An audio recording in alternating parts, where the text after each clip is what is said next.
So திட்டுவாங்கல்ல, FJ wasted this weeks captaincy Rithika. Yes, 100% ஷுவர்மா.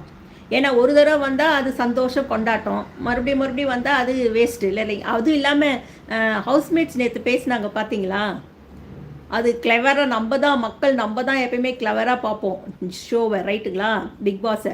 But அவர் சூப்பராக கிளவராக பண்ணாங்க. எப்படின்னா சாண்ட்ரா, பிரஜன், சுபிக்ஷாலாம் பேசினாங்க பாருங்கள். எஃப்ஜேவும் வியானா வேணுன்னே பண்ணுறா, எதுக்குன்னா ரித்திகா ஹாய். ஏன்னா எஃப்ஜேவும் வியானாவையும் ஃபஸ்ட்டு பர்ஃபார்மர்னு சொல்லிட்டு ஜெயிலுக்கு அனுப்புறதுக்கோசரம் ரெண்டும் பிளான் பண்ணுறாங்க.